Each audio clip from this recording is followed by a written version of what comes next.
Salut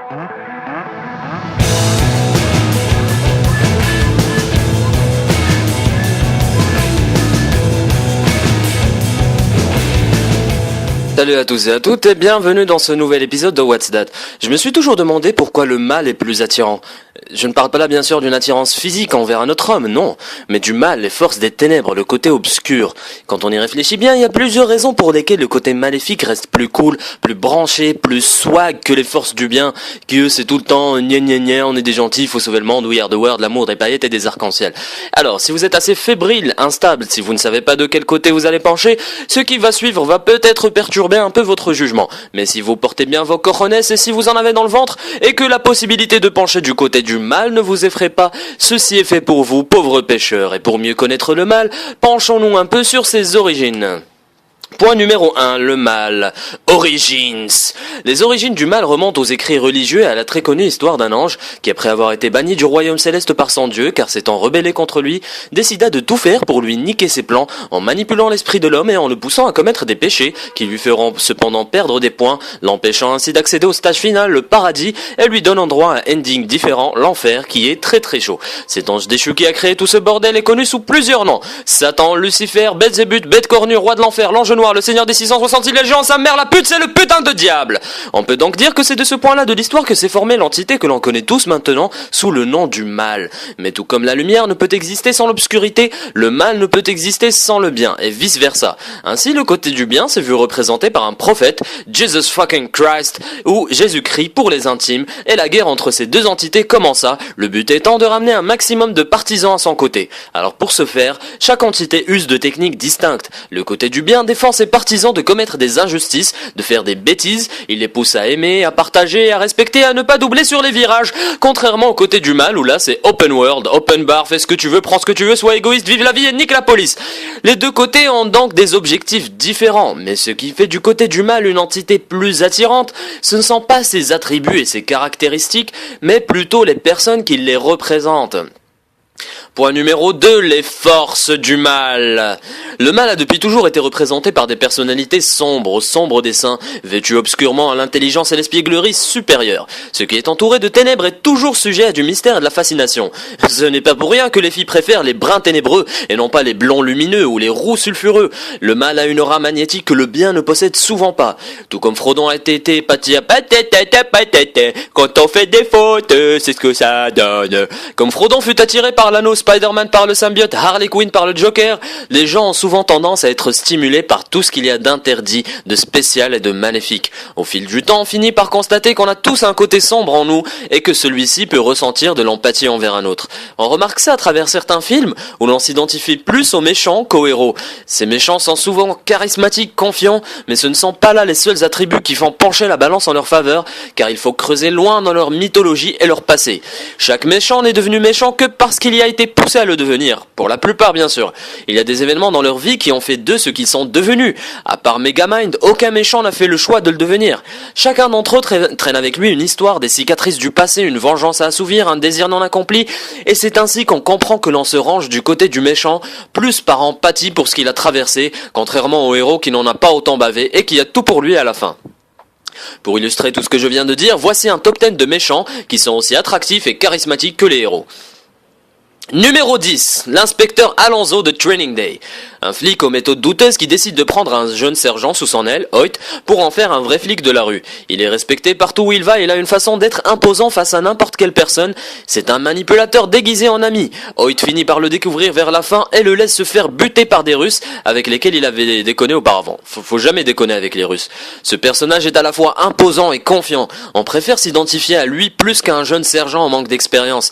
Même si on sait qu'il risquerait de nous trahir à n'importe quel moment, on ne peut pas s'empêcher de désirer connaître une personne comme ça dans son entourage.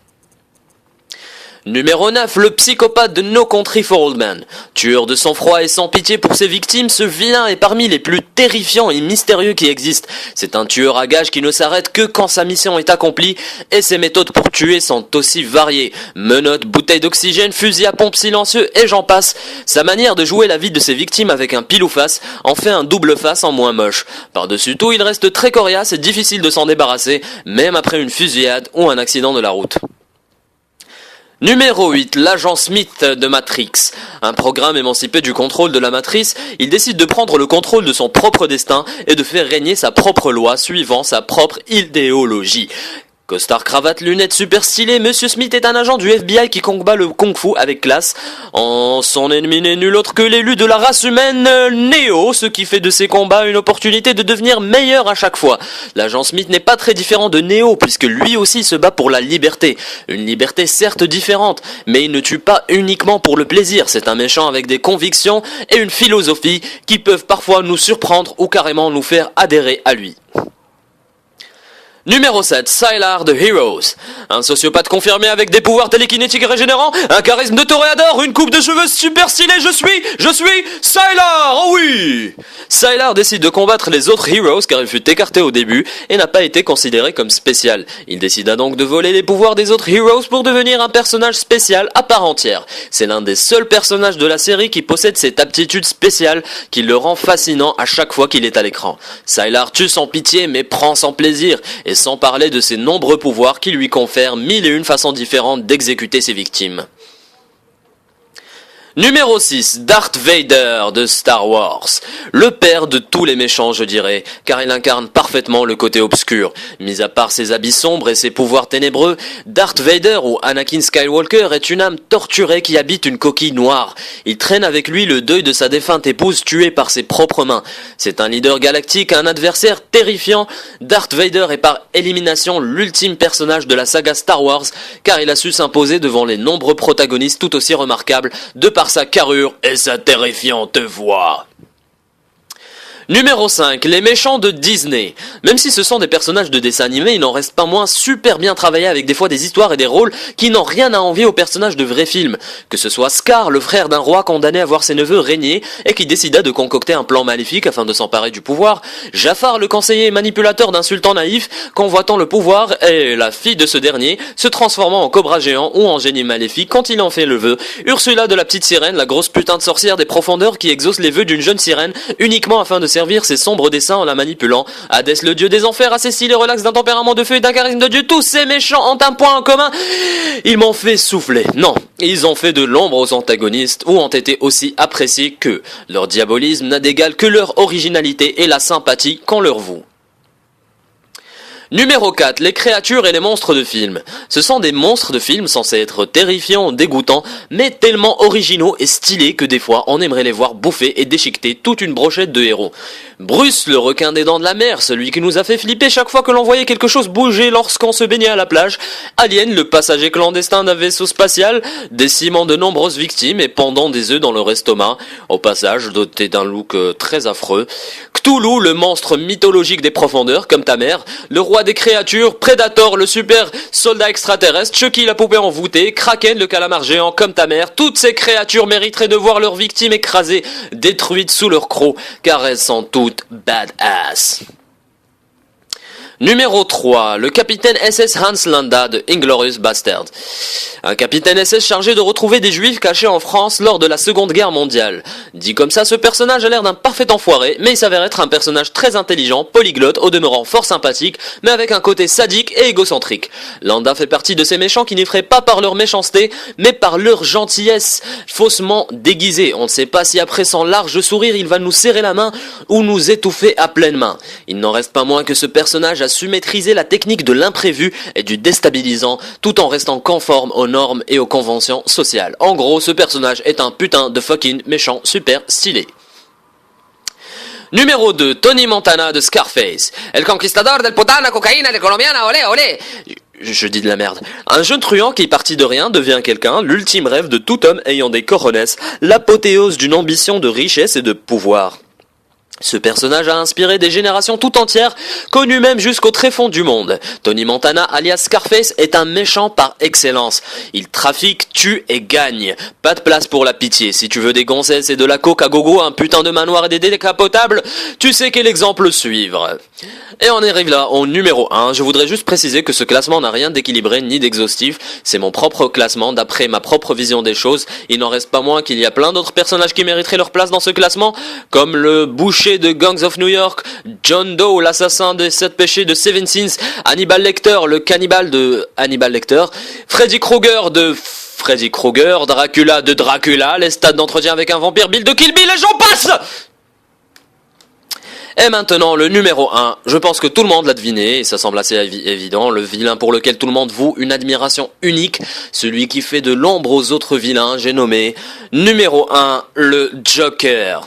Alors que ce soit le Joker du Batman de Tim Burton ou celui de Chris Nolan, ouais je l'appelle Chris, on se connaît assez bien, ou celui du dessin animé, ce personnage est la parfaite matérialisation du diabolisme. Il est à la fois fou, sénile, dangereux, mais aussi intelligent, fin stratège, manipulateur, visionnaire et un ennemi des plus mortels et dangereux.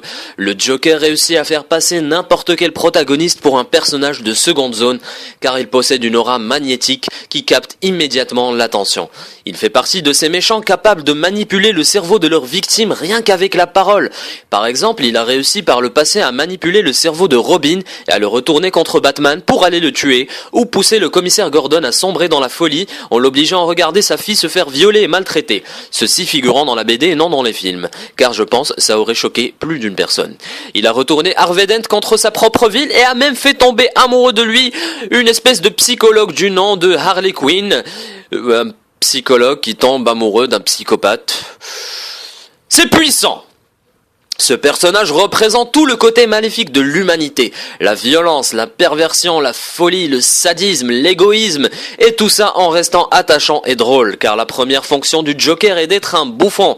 Mais pour faire le bouffon tout en restant classe et charismatique, il n'y a pas mille et une façons de le faire. Le Joker est l'unique vilain capable de s'octroyer ce titre. C'est de loin le vilain par excellence, que l'on respecte et que l'on admire. Voilà, l'épisode d'aujourd'hui est fini, n'hésitez pas à vous abonner à la chaîne pour ne pas manquer les prochaines vidéos et partagez cette vidéo si vous l'avez appréciée.